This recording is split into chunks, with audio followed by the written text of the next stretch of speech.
Hello friends, ಎಲ್ಲರೂ ಹೆಂಗಿದ್ದೀರಿ? ನಾವೆಲ್ಲರೂ ಆರಾಮಾಗಿದ್ದೀವಿ.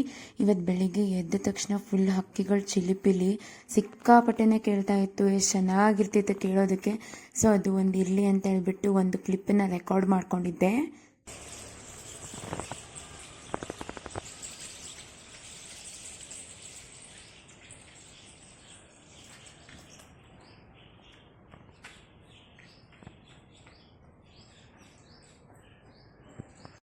So ನಾವಿವತ್ತು ಮಧ್ಯಾಹ್ನದಿಂದ ವ್ಲಾಗ್ ಮಾಡಾಕತ್ತೀವಿ. ಇವಾಗ ಟೈಮ್ ಬಂದು 1:30 ಆಗೈತಿ. ಬೆಳಿಗ್ಗೆಯಿಂದ ಎಲ್ಲ ಬ್ರೇಕ್ಫಾಸ್ಟ್ ಮಾಡ್ಕೊಂಡು ಎಲ್ಲ ಮನೆ ಕೆಲಸ ಎಲ್ಲ ಮುಗಿಸ್ಕೊಂಡು ಸೊ ಇವಾಗ ಫ್ರೆಶ್ ಅಪ್ ಆಗಿ ವ್ಲಾಗ್ ಸ್ಟಾರ್ಟ್ ಮಾಡೀವಿ.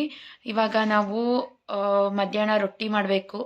ಇವಾಗ ದಿಯಾಂದು ಹಾಲಿಡೇ ಐತಿ ಮತ್ತು ಅವ್ರದ್ದು ಹಾಲಿಡೇ ಇರುತ್ತಲ್ಲ, ಹಂಗಾಗಿ ಬಿಸಿ ಬಿಸಿ ರೊಟ್ಟಿ ಪಲ್ಯ ಎಲ್ಲ ಮಾಡಿಬಿಟ್ರೆ ಚೆನ್ನಾಗಿ ಊಟ ಆಗ್ತೈತಿ ಅಂತ ಹೇಳಿ. ಸೊ ಏನೂ ತರಕಾರಿ ಇರಲಿಲ್ಲ, ಹೋಗ್ಬಿಟ್ಟು ತರಕಾರಿ ತೊಗೊಂಡು ಬರ್ತಿದ್ವಿ. ಮತ್ತು ದಿಯು ಇವತ್ತು ಏನೇನು ಮಾಡೋಣ? ಪಲ್ಯ, ಹೀರೆಕಾಯಿ ಪಲ್ಯ ಮಾಡೋಣ ಇವತ್ತು. ರೊಟ್ಟಿ ಹೀರೆಕಾಯಿ ಪಲ್ಯ ಮಾಡೋಣ, ಸ್ವಲ್ಪ ಬೇಳೆ ಮಾಡೋಣ, ಆಮೇಲೆ ಸಲಾಡ್ಸ್. Okay okay. ಸೊ ಇಷ್ಟು ಮಾಡಬೇಕು ಅಂತ ಅಂದ್ಕೊಂಡೀವಿ. ಹೋಗಿ ಬಂದುಬಿಟ್ಟು ಈ ವ್ಲಾಗನ್ನು ಕಂಟಿನ್ಯೂ ಮಾಡ್ತೀನಿ. ಸ್ವಲ್ಪ ಮಧ್ಯಾಹ್ನದ ಮೇಲೆ ಹೋಗ್ಬಿಟ್ಟಿದ್ವಲ್ವ ತರಕಾರಿ ತರೋದಕ್ಕೆ ಅಂತ. ಎಲ್ಲ ತರಕಾರಿ ಎಲ್ಲ ಒಣಗೋಗ್ಬಿಟ್ಟಿದ್ವು, ಯಾವುದೂ ಅಷ್ಟೊಂದು ಫ್ರೆಶ್ ಆಗಿ ಸಿಗ್ತಿರ್ಲಿಲ್ಲ. ಏನೋ ಕೆಲವೊಂದಿಷ್ಟು ಕೊತ್ತಂಬರಿ ಸೊಪ್ಪು, ಕರಿಬೇವಿನ ಸೊಪ್ಪು, ಈರುಳ್ಳಿ, ಟೊಮ್ಯಾಟೊ ಈ ರೀತಿ ಸಿಕ್ತು, ಅದನ್ನಷ್ಟು ತೊಗೊಂಡ್ವಿ. ಹೀರೆಕಾಯಿ ಎಲ್ಲೂ ಸಿಗಲಿಲ್ಲ. ಸೊ ಹಾಗಾಗಿ ಬೇರೆ ಶಾಪಿಗೆ ಹೋಗ್ಬಿಟ್ಟು ಹೀರೆಕಾಯಿ ತೊಗೊಂಡ್ವಿ. ಅಲ್ಲಿದೆಯಾ ಐಸ್ ಕ್ರೀಮ್ ಬೇಕು ಅಂತ ಕೇಳಿದ್ಲು. ಸೊ ತುಂಬ ತಂಪಿದೆ ಬೇಡ ಅಂತ ಹೇಳಿದ್ರು, ಕೇಳಲಿಲ್ಲ. ಮತ್ತು ಹೋಗ್ಲಿ, ಭಾಳ ದಿನ ಆಗಿತ್ತು ಕೊಡಿಸಿರ್ಲಿಲ್ಲ ಅಂತ ಕೊಡಿಸಿದ್ವಿ. ನೋಡಿ ಮನೆಗೆ ಬಂದುಬಿಟ್ಟು ಐಸ್ ಕ್ರೀಮ್ ತಿನ್ಕೊಂಡು ಕುಟ್ಕೊಂಡಿದ್ದಾಳೆ. ಅವಳಿಗೆ ಈ ರೀತಿ ಮ್ಯಾಂಗೋ ಫ್ಲೇವರ್ ಇದ್ಬಿಟ್ರಂದ್ರೆ ಮುಗಿದೋಯ್ತು. ಸಿಕ್ಕಾಪಟ್ಟೆ ಫೇವ್ರೇಟು. ಎಲ್ಲನೂ ಇಷ್ಟ, ಬಟ್ ಅದರಲ್ಲಿ ಮ್ಯಾಂಗೋ ಫ್ಲೇವರ್ ತುಂಬಾ ಫೇವ್ರೇಟು. ಜಾಸ್ತಿ ಕೊಡಲ್ಲ, ಈ ರೀತಿ ಮಂತ್ಲಿ ಒನ್ಸ್ ಆರ್ ಟ್ವೈಸ್ ಅಷ್ಟೇ. ಅದರಲ್ಲೂ ಏನಾದರೂ ಕೆಮ್ಮು ನೆಗಡಿ ಇತ್ತು ಅಂತಂದರೆ ಆದಷ್ಟು ಅವಾಯ್ಡ್ ಮಾಡ್ತೀವಿ, ಕೊಡೋಕ್ಕೆ ಹೋಗಲ್ಲ.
ತಗೊಂಡು ಬಂದಿರೋ ತರಕಾರಿ ಹಣ್ಣುಗಳನ್ನೆಲ್ಲ ನೀಟಾಗಿ ಜೋಡಿಸಿಟ್ವಿ. ಅದು ಎಲ್ಲೆಲ್ಲಿ ಇಡಬೇಕು ಅಲ್ಲೆಲ್ಲ ಜೋಡಿಸಿಟ್ಬಿಟ್ರೆ ಅರ್ಧಕ್ಕೆ ಕೆಲಸ ಮುಗ್ದಂಗೆ ಆಗಿಬಿಡುತ್ತಲ್ವ. ಹಾಗೆ ನಮ್ಮ ಹಸ್ಬೆಂಡ್ ಕೂಡ ಇವತ್ತು ಫ್ರೀ ಇದ್ರಲ್ವ, ವೀಕೆಂಡ್ ಈ ರೀತಿ ಏನಾದರೂ ಅವರು ಫ್ರೀ ಇದ್ರಂದರೆ ಕಿಚನಿಗೆ ಬಂದುಬಿಟ್ಟು ಏನಾದರೂ ಹೆಲ್ಪ್ ಮಾಡಲಾ ಅಂತ ಹೇಳಿ ಕಟ್ ಮಾಡಿಕೊಡೋದು, ಈ ರೀತಿ ಎಲ್ಲ ಹೆಲ್ಪ್ ಮಾಡ್ತಾರೆ. ಬಟ್ ವೀಕ್ ಡೇಸಲ್ಲೆಲ್ಲ ನಾನು ಕೂಡ ಅವ್ರಿಗೇನು ಕೇಳೋದಕ್ಕೆ ಹೋಗಲ್ಲ, ಅವರು ಬರಲ್ಲ. ಯಾಕಂದರೆ ಅವ್ರಿಗೆ ಆಫೀಸ್ ಕೆಲಸ ಮಾಡ್ಕೊಂಡು ಅವ್ರಿಗೆ ಸಿಕ್ಕಾಪಟ್ಟೆ ಪ್ರೆಷರ್ ಆಗಿಬಿಟ್ಟಿರುತ್ತೆ ಆಫೀಸಲ್ಲಿ. ಸೊ ಹಂಗಾಗಿ ಅವ್ರ ಮನೆ ಕೆಲಸದ ಕಡೆ ಎಲ್ಲ ತಲೆ ಹಾಕಲ್ಲ. ಬಟ್ ವೀಕೆಂಡ್ ಬಂತು ಅಂತ ಹೇಳಿದರೆ ಬಂದುಬಿಟ್ಟು ಹೆಲ್ಪ್ ಮಾಡ್ತಾರೆ. ಈ ರೀತಿ ಹಸ್ಬೆಂಡ್ ಆ್ಯಂಡ್ ವೈಫ್ ಸಪೋರ್ಟಿವ್ ಆಗಿದ್ರು ಅಂತಂದರೆ ಎಷ್ಟು ಚೆನ್ನಾಗಿರುತ್ತೆ ಅಲ್ವಾ. ಸೊ ಇವಾಗ ಅವರು ಈ ರೀತಿ ಹೆಲ್ಪ್ ಮಾಡೋದಾಗಿರಲಿ, ನನಗೇನಾದರೂ ಬೇಕು ಅಂತಂದರೆ ಮಾಡಿಕೊಡೋದಾಗಿರಲಿ, ವೀಕೆಂಡ್ ಟೈಮಲ್ಲೆಲ್ಲ ತುಂಬಾ ಕೇರ್ ಮಾಡ್ತಾರೆ. ಸೊ ಅವರು ಈ ರೀತಿ ನಮಗೆ ಮನೆ ಕೆಲಸದಲ್ಲಿ ಹೆಲ್ಪ್ ಮಾಡೋದು, ನಾವು ಅವರಿಗೆ ಫೈನಾನ್ಷಿಯಲಿ ಹೆಲ್ಪ್ ಮಾಡೋದು. ಫೈನಾನ್ಷಿಯಲಿ ಅಂತಂದರೆ ನಾವೇನು ದುಡ್ಕೊಂಡು ಬಂದು ಕೊಡ್ತೀವಿ ಅಂತ ಅಲ್ಲ, ಬಟ್ ಅವ್ರು ದುಡ್ದಿಟ್ಟಿರೋ ಅಂಥ ದುಡ್ಡನ್ನು ನಾವು ಕಾಯ್ಕೊಳ್ಳೋದಾಗಿರಲಿ, ನಾವು ಹೆಂಗೆ ಬೇಕೋ ಹಂಗೆ ಖರ್ಚು ಮಾಡದೇ ಇರೋದು, ನೀಟಾಗಿ ಕರೆಕ್ಟಾಗಿ ಮನೆ ನಡೆಸ್ಕೊಂಡು ಹೋಗೋದಾಗಿರಲಿ, ಈ ರೀತಿ ನಾವು ಕೂಡ ಅವರಿಗೊಂದು ಫೈನಾನ್ಷಿಯಲ್ ಸಪೋರ್ಟ್ ಮಾಡ್ತಿದ್ರೆ, ಸೊ ಅವರು ನಮಗೆ ಈ ರೀತಿ ಸಪೋರ್ಟ್ ಮಾಡ್ತಾ ಇದ್ರೆ ಲೈಫ್ ತುಂಬಾ ಈಸಿ ಆ್ಯಂಡ್ ಬ್ಯಾಲೆನ್ಸ್ಡ್ ಆಗಿ ಹೋಗುತ್ತೆ ಅಂತ ಹೇಳ್ಬಿಟ್ಟು ನಾನು ನಂಬ್ತೀನಿ. ಸೊ ಇದೇ ರೀತಿ ನಾವು ವೀಕೆಂಡ್ ಬಂತು ಅಂದರೆ ಜೊತೆಗೆ ಅಡುಗೆ ಮಾಡಿಕೊಂಡು ಮಾತಾಡಿಕೊಂಡು ಟೈಮ್ ಸ್ಪೆಂಡ್ ಮಾಡ್ತೀವಿ. ಯಾಕಂದರೆ ಆರಾಮಾಗಿ ಕುತ್ಕೊಂಡು ಟೈಮ್ ಸ್ಪೆಂಡ್ ಮಾಡೋದಕ್ಕೆ ಟೈಮ್ ಅಂತೂ ಸಿಕ್ಕಾಪಟ್ಟೆ ಕಡಿಮೆನೇ ಸಿಗುತ್ತೆ. ಬಟ್ ಈ ರೀತಿ ಅಡುಗೆ ಮಾಡ್ಕೊಂಡು ಟೈಮ್ ಸ್ಪೆಂಡ್ ಮಾಡೋದ್ರಲ್ಲೇ ನಾವು ಜಾಸ್ತಿ ಕಾಲ ಕಳಿತೀವಿ ಅಂತಲೇ ಹೇಳ್ಬೋದು. ಸೊ ಇದೇ ರೀತಿ ನಾವು ಈವ್ನಿಂಗ್ ಸ್ನ್ಯಾಕ್ಸ್ ಮಾಡ್ಕೊಳ್ಳೋದು, ಇಲ್ಲ ಹೊರಗಡೆ ಹೋದರೆ ಹೊರಗಡೆ ಟೈಮ್ ಸ್ಪೆಂಡ್ ಮಾಡೋದು, ಈ ರೀತಿ ನಮ್ಮದು ವೀಕೆಂಡ್ ಸ್ಪೆಂಡ್ ಆಗುತ್ತೆ. ಸೊ ಹಂಗಾಗಿ ನನಗೆ ವೀಕೆಂಡ್ ಬಂತು ಅಂತ ಹೇಳಿದರೆ ಏನೋ ಒಂಥರ ಖುಷಿ. ಜೊತೆಗೆ ಇರ್ತೀವಿ, ಜೊತೆಗೆ ಕೆಲಸ ಮಾಡ್ತೀವಿ, ಜೊತೆಗೆ ಊಟ ಮಾಡ್ತೀವಿ ಅನ್ನೋದು. ವೀಕ್ ಡೇಸಲ್ಲೆಲ್ಲ ಆಗಲ್ವಲ್ಲ, ಯಾಕಂದರೆ ಅವ್ರು ಒಂದು ಕಡೆ ನಾನು ಒಂದು ಕಡೆ, ನಮ್ಮದು ಟೈಮೇ ಒಂಥರ ಅಪೋಸಿಟ್ ಟೈಮು. ಹಾಗೆ ದಿಯಾನು ಸ್ಕೂಲ್ಗೆ ಹೋಗಿ ಬರೋದು, ಒಂಥರ ಎಲ್ಲರೂ ಮಲ್ಕೊಳ್ಳೋದು ಎದ್ದೇಳೋದು ಟೈಮೆಲ್ಲ ಸಿಕ್ಕಾಪಟ್ಟೆ ಡಿಫ್ರೆಂಟಾಗಿಯೇ ಇರುತ್ತೆ. ಇಲ್ಲಿ ನಾನು ಈರುಳ್ಳಿ ಕಟ್ ಮಾಡ್ತಾ ಸ್ವಲ್ಪ ಅದು ಲಾಸ್ಟಿಗಿರೋ ವೈಟ್ ಪಾರ್ಟನ್ನು ಜಾಸ್ತಿನೇ ಕಟ್ ಮಾಡಿಬಿಟ್ಟಿದ್ದೆ. ಅದಕ್ಕೆ ನನಗೆ ಬೈತಿದ್ರು, ಏನದು ಅಷ್ಟೊಂದು ವೇಸ್ಟ್ ಮಾಡ್ತೀಯಾ ಅಂತ ಹೇಳಿ. ಈರುಳ್ಳಿನ ಸಿಕ್ಕಾಪಟ್ಟೆ ಕಾಸ್ಟ್ಲಿ ಆಗಿದ್ದಾವೆ ಇವಾಗೆಲ್ಲ, ಅವನ್ನೆಲ್ಲ ವೇಸ್ಟ್ ಮಾಡಬಾರ್ದು ಅಂತ ಹೇಳಿ. ಸೊ ಇದೇ ರೀತಿ ಅವ್ರು ನನಗೆ ಏನೇನೋ ಕಿಚನಲ್ಲಿ ಸಜೆಷನ್ಸ್ ಕೊಡ್ತಾ, ಹಂಗೆ ಮಾಡಬಾರ್ದು ಹಿಂಗೆ ಮಾಡಬೇಕು ಅಂತ ಹೇಳ್ಕೊಂಡು, ಆ್ಯಕ್ಚುಲಿ ನಾನು ಅಡುಗೆ ಕಲ್ತಿರೋದೇ 50% ಇವರಿಂದ, 50% ನಾನು ಯೂಟ್ಯೂಬ್ ವಿಡಿಯೋ ನೋಡಿಕೊಂಡು, ನಮ್ಮಮ್ಮಂಗೆ ಕಾಲ್ ಮಾಡಿಕೊಂಡು, ಅವ್ರಿಗೆ ಕಾಲಲ್ಲಿ ರೆಸಿಪೀಸ್ ಕೇಳಿಕೊಂಡು, ಈ ರೀತಿ ನಾನು ಅಡುಗೆ ಕಲ್ತಿರೋದು. ಮುಂಚೆ ನನಗೆ ಅಡುಗೆ ಮಾಡೋಕ್ಕೆ ಬರ್ತಿರ್ಲಿಲ್ಲ. ಎಲ್ಲ ಹಸ್ಬೆಂಡ್ ಒಗ್ಗರಣೆ ಹಾಕೋದ್ರಿಂದ ಇಟ್ಕೊಂಡು ಎಲ್ಲನೂ ಹೇಳ್ಕೊಡ್ತಿದ್ರು. ಟೀ ಒಂದು ಬಿಟ್ಟರೆ ನನಗೇನು ಮಾಡೋಕ್ಕೆ ಬರ್ತಿರ್ಲಿಲ್ಲ ಮದುವೆ ಆಗಿ ಬಂದಾಗ. ಬಟ್ ಇವಾಗ ಆಲ್ಮೋಸ್ಟ್ ಆಲ್ ಎಲ್ಲ ಅಡುಗೆನೂ ಮಾಡ್ತೀನಿ. ನಾನಿಲ್ಲಿ ನಮ್ಮ ಉತ್ತರ ಕರ್ನಾಟಕ ಶೈಲಿಯ ಹೀರೆಕಾಯಿ ಪಲ್ಯ ಮಾಡೋದು ಹೇಗೆ ಅಂತ ರೆಸಿಪಿನ ಶೇರ್ ಮಾಡ್ಕೊಳ್ತಾ ಇದ್ದೀನಿ. ಇಲ್ಲಿ ನಾನು ಒಂದು ಪಾತ್ರೆಗೆ ಸ್ವಲ್ಪ ಎಣ್ಣೆ ಹಾಕ್ಕೊಂಡ್ಬಿಟ್ಟು, ಅದಕ್ಕಾದ ನಂತರ ಸಾಸಿವೆ, ಜೀರಿಗೆ ಅದನ್ನು ಕೂಡ ಹಾಕ್ಕೊಳ್ತಾ ಇದ್ದೀನಿ. ಅದು ಕೂಡ ಎಣ್ಣೆಯಲ್ಲಿ ಫ್ರೈ ಆಗಬೇಕು. ನಂತರ ಕರಿಬೇವಿನ ಸೊಪ್ಪನ್ನು ನಾನಿಲ್ಲಿ ಹಾಕ್ಕೊಳ್ತಾ ಇದ್ದೀನಿ.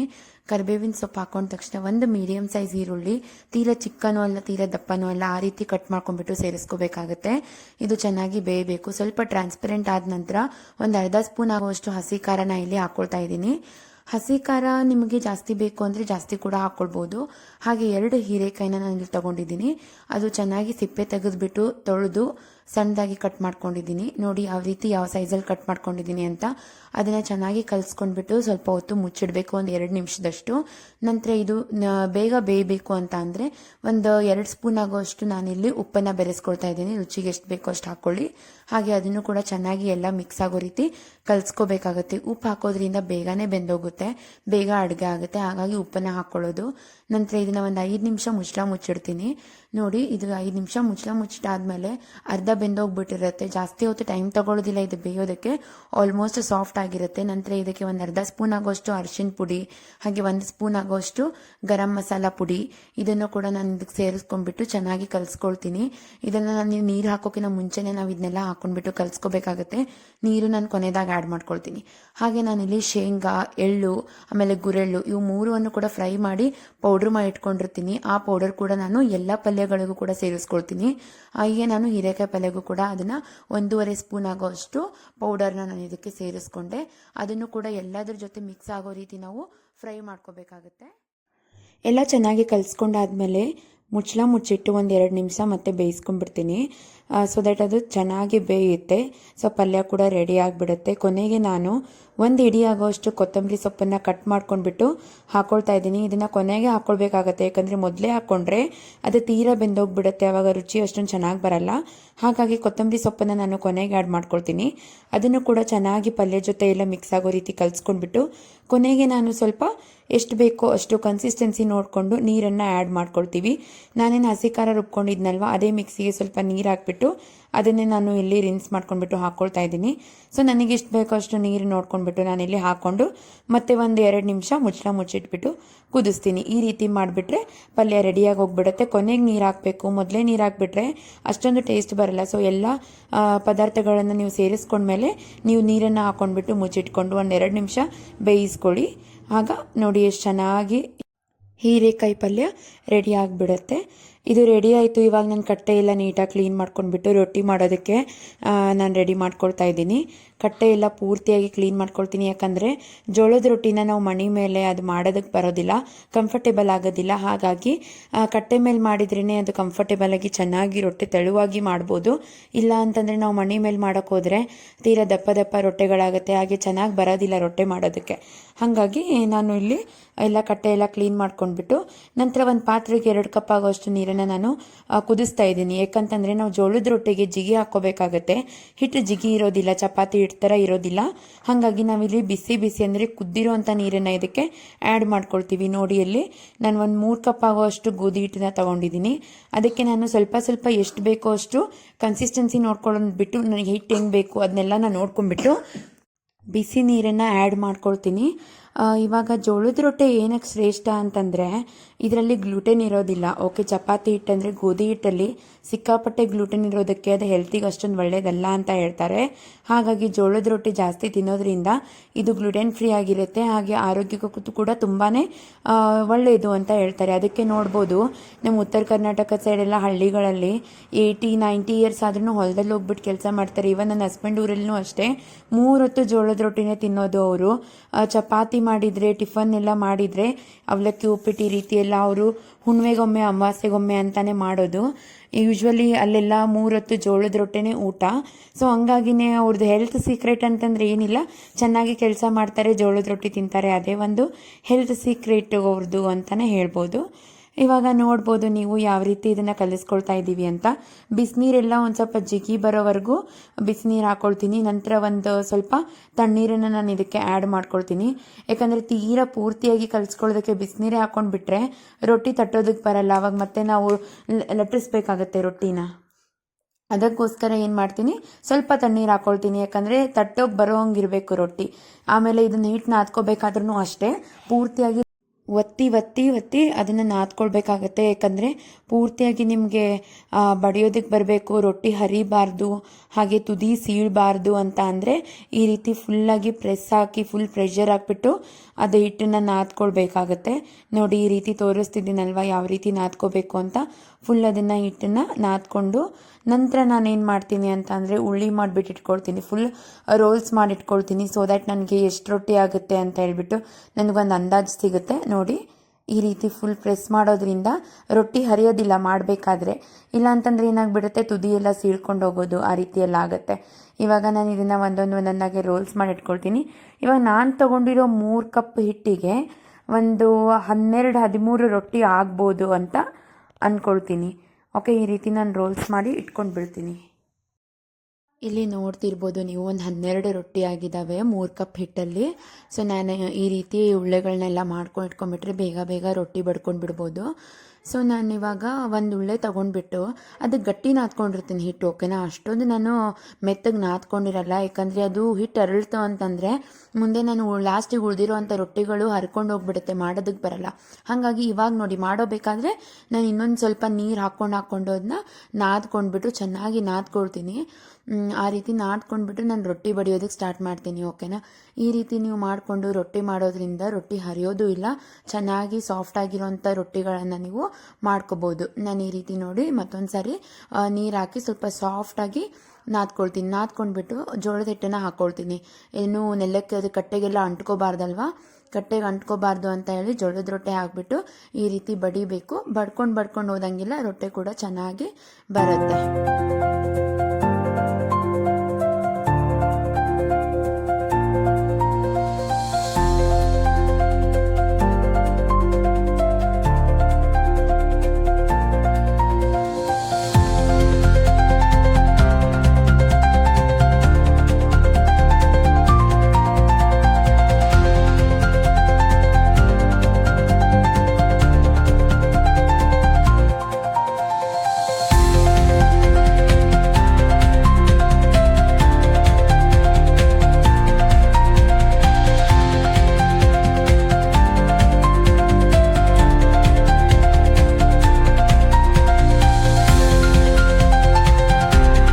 ಇವಾಗ ರೊಟ್ಟಿನ ಹಂಚಿದ ಮೇಲೆ ಹಾಕ್ಕೊಂಡ್ಮೇಲೆ ಒಂದು ತೆಳ್ಳನ ಬಟ್ಟೆ, ಕಾಟನ್ ಬಟ್ಟೆ ಅಥವಾ ಮಲ್ಲಿನ ಬಟ್ಟೆ ಅಂತ ಏನು ಹೇಳ್ತೀವಿ, ಅದನ್ನು ನೀರಲ್ಲಿ ಎತ್ಕೊಂಡ್ಬಿಟ್ಟು ರೊಟ್ಟೆಗೆ ಈ ರೀತಿ ನೀರನ್ನು ಹಚ್ಚಬೇಕಾಗತ್ತೆ.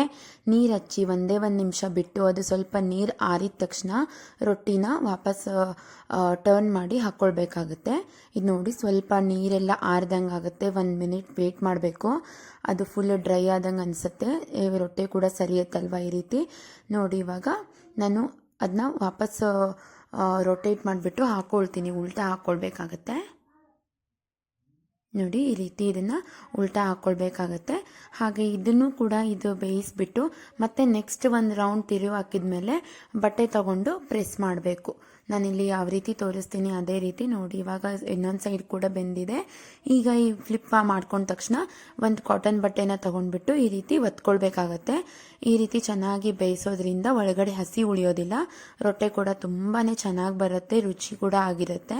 ಹಾಗೆ ಹಿಟ್ಟು ನಾವು ಕಲಿಸ್ಕೋಬೇಕಾದ್ರೆ ಅದಕ್ಕೆ ಒಂದು ಸ್ಪೂನ್ ಆಗೋಷ್ಟು ನಾನು ಉಪ್ಪನ್ನು ಕೂಡ ಹಾಕ್ಕೊಂಡಿರ್ತೀನಿ, ರೊಟ್ಟೆ ರುಚಿ ಬರೋದಕ್ಕೆ ಅಂತ ಹೇಳ್ಬಿಟ್ಟು. ಆ ವಿಡಿಯೋ ಮಾಡ್ಕೊಂಡಿರಲಿಲ್ಲ ನಾನು ಉಪ್ಪು ಹಾಕ್ಕೊಳ್ಳೋದು, ಸೊ ಹಂಗಾಗಿ ನಾನಿಲ್ಲಿ ಹೇಳ್ತಾ ಇದ್ದೀನಿ.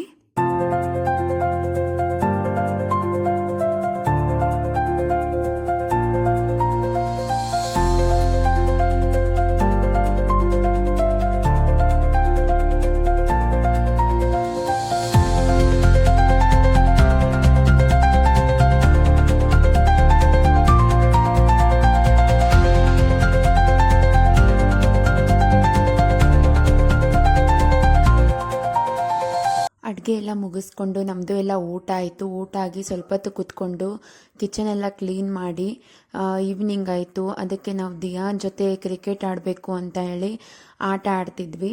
ಅವರು ಡೈಲಿ ಕ್ರಿಕೆಟಿಗೆ ಹೋಗ್ತಾರೆ. ಡೈಲಿ ಅಂತಂದರೆ ವೀಕೆಂಡ್ ಬಂದಾಗ ಸ್ಯಾಟರ್ಡೆ ಸಂಡೇ ಕ್ರಿಕೆಟಿಗೆ ಹೋಗಿರ್ತಾರೆ. ಅವತ್ತು ಯಾರು ಫ್ರೆಂಡ್ಸ್ ಇಲ್ಲ ಅಂತ ಹೇಳಿಬಿಟ್ಟು ಸುಮ್ಮನೆ ಕೂತ್ಕೊಂಡಿದ್ರು. ಅವಾಗ ದಿಯಾ ನಾನು ಆಡ್ತೀನಿ ಪಪ್ಪ ನಿಮ್ಮ ಜೊತೆ ಅಂತ ಹೇಳಿದ್ದಕ್ಕೆ ಹೋಗ್ಬಿಟ್ಟು ಬ್ಯಾಟ್ ಮತ್ತು ಬಾಲ್ ತೊಗೊಂಡು ಬಂದು ಆಟ ಆಡ್ತಿದ್ವಿ. ಅವಳಿಗೆ ಸಿಕ್ಕಾಪಟ್ಟೆ ಖುಷಿ, ಇಂಥವೆಲ್ಲ ಆಟ ಆಡಬೇಕು ಅವಳ ಜೊತೆ. ಒಂದೊಂದು ಸರಿ ತುಂಬ ಫ್ರಸ್ಟ್ರೇಟ್ ಆಗಿಬಿಡುತ್ತೆ, ಏನಪ್ಪ ಇಷ್ಟೆಲ್ಲ ಕೆಲಸ ಮಾಡಿ ಆಟನೂ ಆಡಬೇಕಲ್ಲ ಅಂತ ಹೇಳಿ. ಬಟ್ ಒಂದೊಂದು ಸಾರಿ ನಾನೇ ಸಮಾಧಾನ ಮಾಡ್ಕೊಳ್ತೀನಿ, ಪಾಪ ಅವಳ ಜೊತೆ ಆದರೂ ಯಾರಿದ್ದಾರೆ ಆಟ ಆಡೋದಕ್ಕೆ, ನಾವೇ ಅಲ್ವಾ ಅಂತ ಹೇಳಿ. ಸೊ ಹಂಗಾಗಿ ಅವಳ ಜೊತೆ ಸ್ವಲ್ಪ ಟೈಮ್ ಸ್ಪೆಂಡ್ ಮಾಡ್ತೀವಿ. ಆಟ ಆಡೋದೆಲ್ಲ ಮುಗೀತು. ಇವತ್ತು ಶನಿವಾರ ಅಂತ ಹೇಳಿ ಹನುಮಾನ್ ಟೆಂಪಲ್ಗೆ ಹೋಗಿ ಬರೋಣ ಅಂತ ಅಂದ್ಕೊಂಡ್ವಿ. ದಿಯಾನು ಚಿಕ್ಕವಳಿದ್ದಾಗಿನ ಡ್ರೆಸ್ ಹಾಕ್ಕೊಂಡು ರೆಡಿಯಾಗಿದ್ದಾಳೆ. ಟೆಂಪಲ್ ಅಂದ ತಕ್ಷಣ ಸಾಕು ಟ್ರೆಡಿಷ್ನಲ್ ಡ್ರೆಸ್ ಹಾಕ್ಕೊಂಡ್ಬಿಟ್ಟು ನಿಂತ್ಕೊಂಡು ಬಿಡ್ತಾಳೆ ರೆಡಿಯಾಗಿ. ನೋಡಿ ಅವಳು ಯಾವ ರೀತಿ ಆಡ್ತಿದ್ದಾಳೆ ಅಂತ. ಅವಳಿಗೇನೋ ಖುಷಿ ಈ ರೀತಿ ಲಂಗ ಬ್ಲೌಸು ಫ್ರಾಕ್ಸ್ ಎಲ್ಲ ಹಾಕೋಬೇಕು ಅಂತ ಅಂದರೆ. ನಾವು ಎಲ್ಲ ರೆಡಿ ಆಗಿಬಿಟ್ಟು ಟೆಂಪಲ್ಗೆ ಹೊರಡೋಣ ಅಂತ ಹೊರಟ್ವಿ.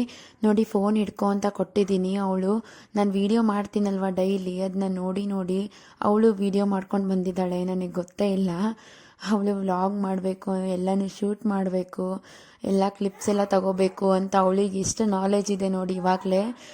ಸೊ ನಾನು ಮಾಡೋದನ್ನ ನೋಡಿರ್ತಾಳಲ್ವ, ಹಾಗೆ ಕೂಡ ಅವಳು ವೀಡಿಯೋ ಆನ್ ಮಾಡ್ಕೊಂಬಂದು ಇಟ್ಕೊಂಡಿದ್ದಾಳೆ. ಇವಾಗ ಟೆಂಪಲ್ಲಿಗೆ ಬಂದ್ವಿ. ಇಲ್ಲೆಲ್ಲ ಕರೆಂಟ್ ಹೋಗ್ಬಿಟ್ಟಿತ್ತು, ಪೂರ್ತಿ ಕತ್ಲೆ ಆಗಿಬಿಟ್ಟಿತ್ತು. ಬಂದ ತಕ್ಷಣ ಕರೆಂಟ್ ಬಂತು. ಸೊ ನಾವು ಒಳಗಡೆ ಬರ್ತಿದ್ದಂಗೆ, ಪೂಜೆ ಎಲ್ಲ ಮುಗಿಸ್ಕೊಂಡಿದ್ದಂಗೆ ಇಲ್ಲಿ ಹನುಮಾನ್ ಚಾಲೀಸ ಸ್ಟಾರ್ಟ್ ಆಯಿತು ಸಾಂಗ್. ಸೊ ಇಷ್ಟು ಒಂಥರ ಬ್ಲೆಸ್ಡ್ ಅನ್ನಿಸ್ತು. ಬಂದ ತಕ್ಷಣ ಹನುಮಾನ್ ಚಾಲೀಸ ಸಾಂಗ್ ಹಾಕಿದ್ರು. ಸೊ ಅದು ಮುಗಿಯೋವರೆಗೂ ಅಂತ ಹೇಳ್ಬಿಟ್ಟು ಪೂಜೆ ಎಲ್ಲ ಮುಗಿಸ್ಕೊಂಡು ಸ್ವಲ್ಪ ಹೊತ್ತು ಕೂತ್ಕೊಂಡ್ವಿ. ಸೊ ಹನುಮಾನ್ ಚಾಲೀಸ ಎಲ್ಲ ಮುಗಿದ ನಂತರ ಹೋಗಿ ಎಲ್ಲ ಪ್ರದಕ್ಷಿಣೆ ಎಲ್ಲ ಹಾಕಿ ಸ್ವಲ್ಪ ಹೊತ್ತು ಹೊರಗಡೆ ಕೂಡ ಕಟ್ಟೆ ಮೇಲೆಲ್ಲ ಕೂತ್ಕೊಂಡು ದಿಯಾನ್ ಜೊತೆ ಸ್ವಲ್ಪ ಹೊತ್ತು ಆಟ ಆಡಿ ನಂತರ ಮನೆಗೆ ಹೋದ್ವಿ. ಅಷ್ಟೊತ್ತಿಗೆ ಟೈಮ್ ಸುಮಾರು 7:30 ಆಗಿಬಿಟ್ಟಿತ್ತು. ಆಮೇಲೆ ಮನೆಗೆ ಹೋದ ತಕ್ಷಣ ಏನು ಕೇಳ್ತೀರಾ, ಅವಳೇನು ಸುಮ್ಮನೆ ಕೂತ್ಕೊಳ್ತಾಳ? ಇಲ್ಲ. ಮತ್ತು ಹೋದ್ವಿ. ಇವತ್ತು ಲೂಡೋ ಆಡಿಲ್ಲ, ಲೂಡೋ ಆಡೋಣ ಬಾ ಅಂತ ಹೇಳಿದ್ಲು. ಆಯಿತು, ಹೆಂಗಿದ್ರು ಅಡುಗೆ ಆಗಿತ್ತಲ್ವ, ರೊಟ್ಟಿ ಎಲ್ಲ ಆಗಿಬಿಟ್ಟಿತ್ತು. ಸ್ವಲ್ಪ ರೈಸ್ ಮಾಡ್ಕೊಳ್ಳೋದಿತ್ತು. ಹಾಗಾಗಿ ರೈಸ್ಗೆ ಇಟ್ಬಿಟ್ಟು ಲೂಡೋ ಆಡ್ಕೊಂಡು ಕೂತ್ಕೊಂಡಿದ್ವಿ.